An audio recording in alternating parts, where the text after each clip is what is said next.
moment, we will continue the transmission in the following way. Allow us to briefly recap. You have your 15-minute time span, which is the time in which, generally speaking, the neurological pathways go from plasticity to hardwiring themselves with a new idea. And with every single thought, with every single feeling, with every single definition, you change the wiring of your brain. And now, with the understanding and the introduction of this specific structure of belief, embedded through the holotropic experience into the center of your receiver antenna brain, you now can have the opportunity to always allow there to be a doorway to the light, even in the darkest of hours, even in the most negative of beliefs. There will always be that tug and that pull to remind you that there is always a light at the end of that tunnel, and to urge you to walk toward it. And to know that every moment is a new reality, a new you, utterly and totally defined by whatever definition you choose to buy into most strongly at that moment. And we remind you of your mechanisms of manifestation, making the invisible visible that is already here, and motivation, discovering what beliefs you have attached to the ideas of pleasure and pain. That these things are not things you have to learn, just things you have to clarify and use as tools. With your permission slips, you are now more capable, because you are new people, more capable than those people that were here a moment ago, more different, more clearly aligned, more clearly defined with the higher mind in concert with the physical mind than the people that were here before. Those people are in another reality. It still exists, but they are not you and you are not them. You are now who you define yourselves to be. Feel the difference in greater ways every day, and you will see and experience the immediateness of the shift from reality to reality by simply creating greater difference between them. Because there is already a total change with every change. And now, in keeping with the idea of the manifestation mechanism we described, by focusing and concentrating your intention as you did in the holotropic experience, bringing your passion, your vibration of highest resonance into it, we now transfer to the other side of letting go, opening up, surrendering. Not thinking about it, changing the subject, going in a new direction, lightening up. Not worrying about it at all, letting the higher mind take care of it for you, letting the higher mind involve itself with the how your passion will manifest, of the how the synchronicity will present itself to you. This already works. You don't have to make it work. It's the nature of the structure of existence and creation itself. Let it work. Allow it to work. Relax. Let go. Be at peace. To begin changing the subject, lightening things up, we will, first and foremost, before we engage in questions, tell a story. So relax. Get comfy, as you say. If you wish, put on your ethereal pajamas. Have some astral cocoa. All right. and sit before your crackling etheric fire. Relax. Once upon a time, on my world, when I was first training to become a contact specialist, my father and my mother brought me before a group of very experienced contact specialists, 10 in all.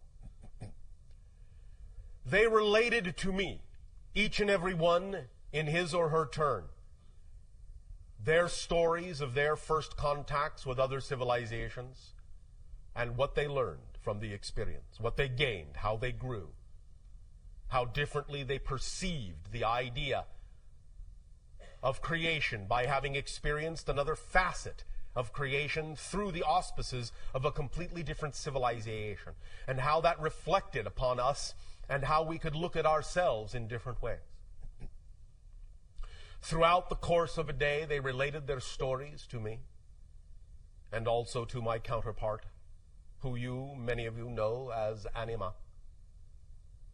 And as together she and I sat and listened and absorbed and imagined and visualized the scenarios that they were painting in our minds, bit by bit we realized they were also not only just telling stories, but handing over their experience energetically, allowing us to literally live emotionally, vibrationally, mentally, through those experiences, allowing us literally to taste, hear, see, touch, feel every sensation that they had experienced in those first contacts with other civilizations, priming us for the new civilizations we would encounter, such as your own. So that by the time it came time to encounter you, we would have a wealth of experience and knowledge to draw upon, to aid and assist you, and also to allow our interaction with you to aid and assist us in seeing ourselves relative to all the other civilizations, all the other facets of the multidimensional crystal of all that is, and giving us a deeper appreciation of our connection, of our relationship as family within creation, as parts of the all that is, as parts of the one, as expressions and reflections of each other. And at the end of that day, after we had absorbed those experiences in that way, we were then allowed to be by ourselves momentarily, alone. They all left, bid us, as you say, farewell, went on their way. Anima and I were simply by ourselves in what you would call a very natural setting of trees, of grass. And as we allowed ourselves to simply remain there quietly, absorbing all that we had learned, we began to realize that the stories were not over. For as we sat there, in that resonance, in that vibration, suddenly we received stories from the rocks and the trees and the animals and the sky and the water and the air. And everything our world had to offer in its consciousness, in supporting us as the mother of us, we received from her that day, to let us know that as we ventured out among the stars, we would always carry a piece of our own home world in our hearts. We would never be disconnected from her.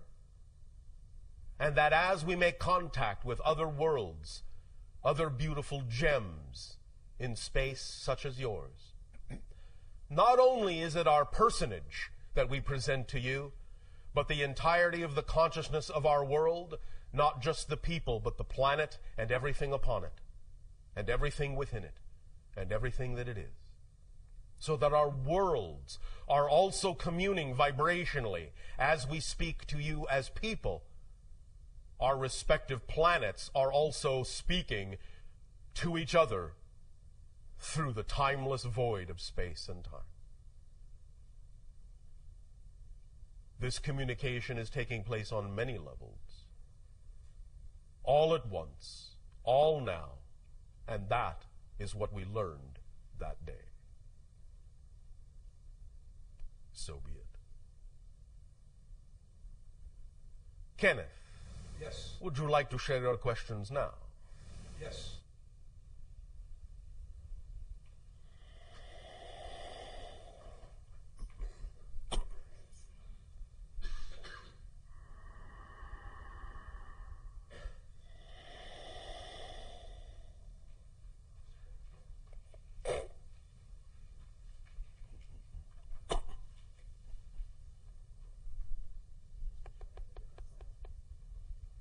Hello, Bashar. And do you good day? I was really glad that the guy this morning called you B. Yes. I like nicknames. They save so much time. Yes. Of course, you know, these days we recognize that as a dual-layer joke.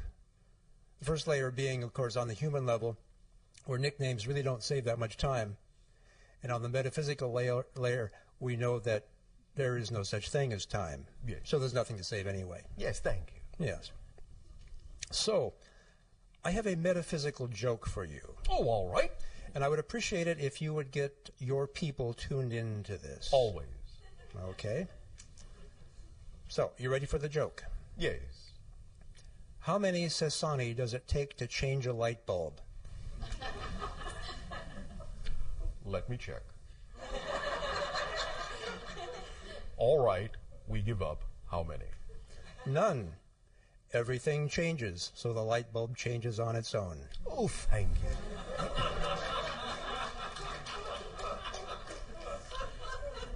Thank you also for participating in lightening up the energy so that it is easier for individuals to let go and surrender. Thank you. I appreciate your acknowledging that. At a previous channeling session, I say previous in quotes since it's all happening now anyway. Thank you. You talked about the games that you guys play on your world. Yes. And so I have a question about games. You say that your people are on average about 5 of our feet tall. Yes. So does that mean your basketball hoops are proportionately lower?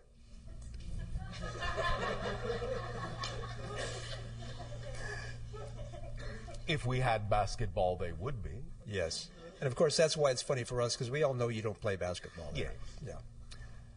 Although, not entirely true.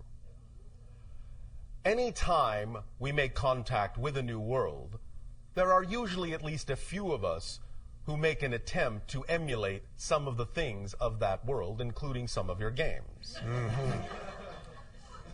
So there have actually been a few that have attempted what you call basketball, baseball, and so forth. Uh-huh. I'm getting the picture that the balls might be balls of energy rather than physical balls. Not always.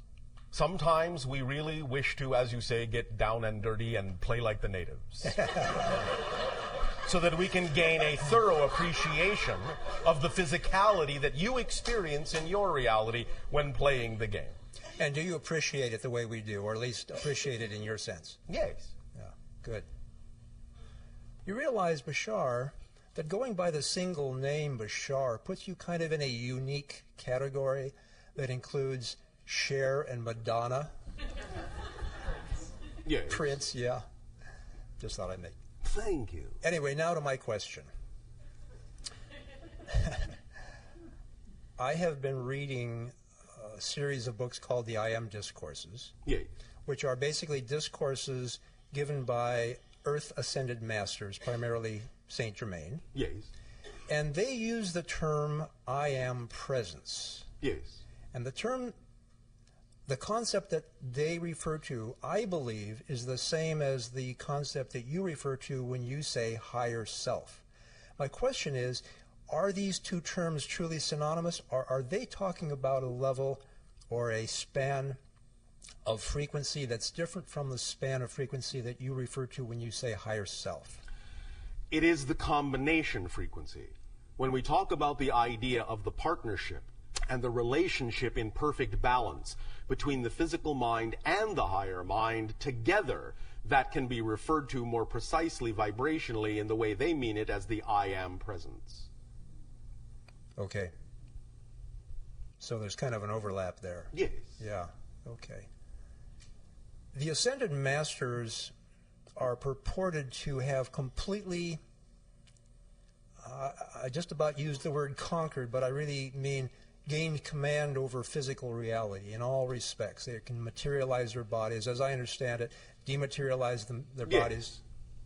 And this would be a level of ability for humans that is quite extraordinary, that, as I understand it, is different from the level of reality or command over reality that you guys have. And I'm not trying to make a comparison for judgmental purposes, just so that we can see that as humans we can ascend to a level of truly complete command over our reality if that's what we choose. Yes, and many individuals in my own society have that command.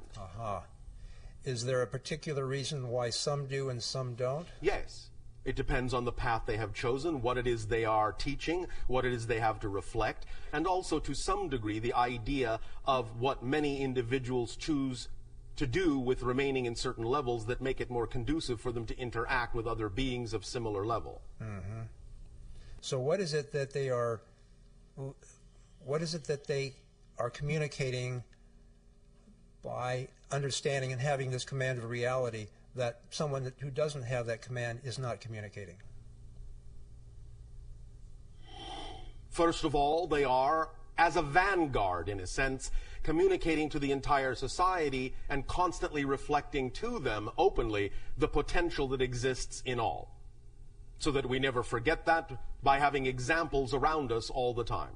Which is what our Ascended Masters do as well. Yes. Cool. Okay. Bashar? There's that temperature again. Yeah. That's the end of my questions. Bashar, get out of my way. I'm coming through. Shivai. Shivai to you. Thank you. K. Welcome, B.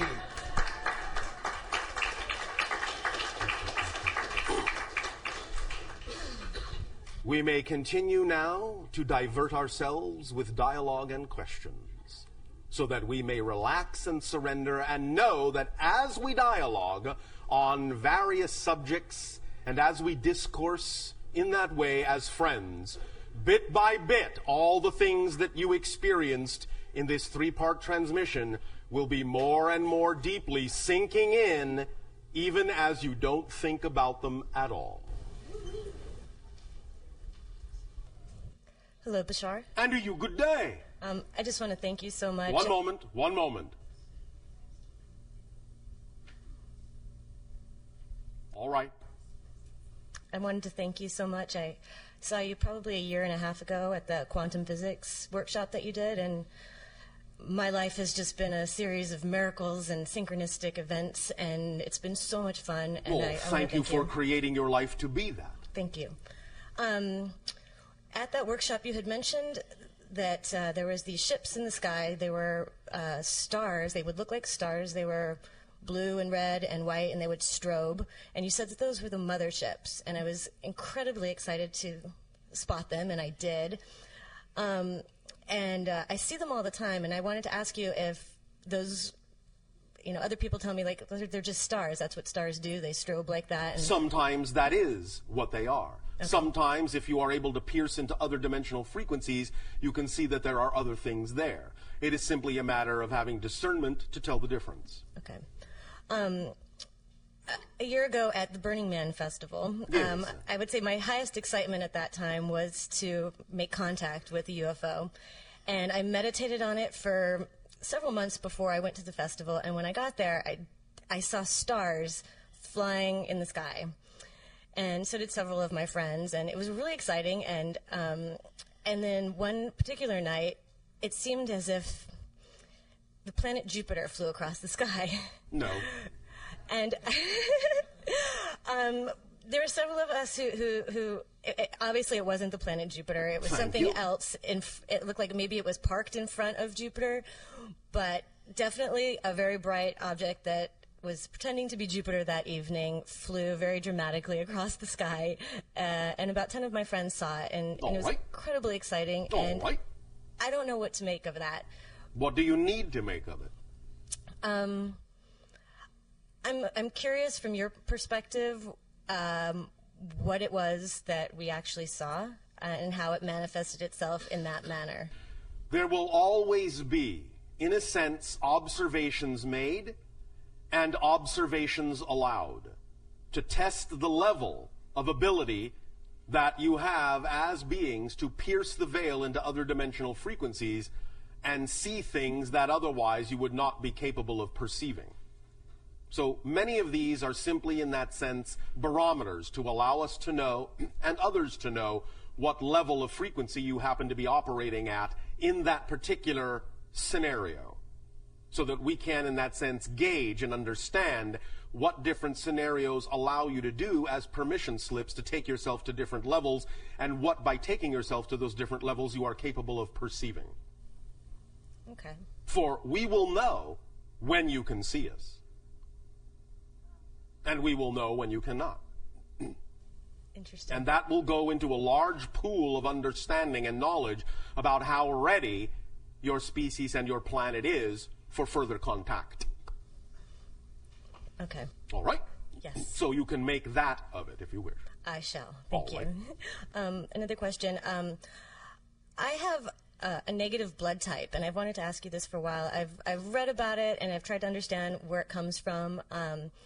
And I'm curious, from your perspective, what if I incarnated into this body at this time, space, reality, with this particular blood type for a particular reason? Of course. You always make these choices. There are always aspects of what you choose to experience as an incarnation that play into the theme that you chose to explore.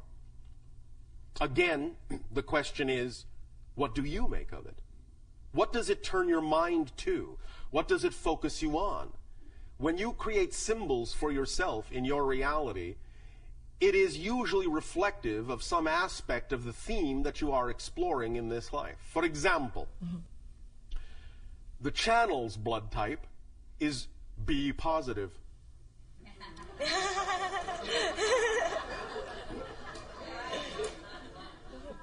Catch my drift? Yes. Does that help? Yes, no, maybe. A little bit. I was wondering if you could explain a little bit where it comes from, and as we have recently said, humanity is a mix of a variety of genetic types, the idea being that some of it is extraterrestrial in origin. So in that you have these mixed up genetics, some of the issues of blood type are connected to that, and some of them are also representative of the indigenous stock of the hominid that evolved naturally on the planet. But at this point in time, as you call time, at this point in your evolution, at this point in your day and age, it all simply functions right now as a symbol, in the sense of whatever it is that it turns your mind to most strongly is usually a reflective indication of a theme that you are exploring, and that's the way to utilize it, in our opinion, at this time. Okay. All right. Yes. And I have one last question. It's a little odd question. Oh, an odd question as opposed to an even question. Yes, well, exactly. It's question 3. I guess that makes it odd. All right. Okay. I've been studying a lot of mythology, Yeah. and the stories are really fascinating. I can see how they're all related across, the Bible and Egypt and whatever. Yes. And there's a story of Samson, Yeah. and the strength was in his hair. Yes. And it got me wondering if we hold our wisdom in our hair. And Not literally. Not literally. And what it is, why, is there a thought form that manifests as no hair in men? and no offense to our channel, obviously. I don't have any hair either. I told you it was a strange question. But I was curious, It's a why is that case-by-case basis, why men and it in our will also culture- depend upon when the symbol appears archetypally in your history in terms of what the symbols mean to that particular culture at that particular time. It isn't always across the board for every single era and every single epoch that the symbols mean the same things or are representative of the same things. In that context, the idea really was self-image. The strength was in how he saw himself. Hair being a representation to many people on your planet of their image. Do you understand? Yes. So, it was a lesson in the idea of regardless of what you are going through, it is the image you hold of yourself that will actually carry you through. And when the hair was cut, what that is a euphemism for is somebody, in a sense, offering him a reality where he chose to accept it as a diminishment of his self-image. But once he regained his self-image, once his hair grew back, he regained his strength. But it's an issue of self-image. You follow? I do. So, the idea now, in terms of not having hair, is the idea, in a sense, that image isn't so important anymore, that it is, in that sense, the idea of being, shall we say, naked to the world. Do you understand? I do. All right. Does that help? It does. Is there a reason why in our culture right now that there's the gender difference in men and women? Why? I mean, why does that manifest in that way? Well, you are still dealing, as many civilizations do, with various issues of polarity. And the idea will continue for quite a while in your civilization, even as it still to some degree continues in ours, even though we are becoming more homogeneous and becoming less physical. There is still the expression of the polarity to some degree, because there are still themes of polarity to explore on that level in your reality. Okay. And when you say polarity, you mean hair and no hair?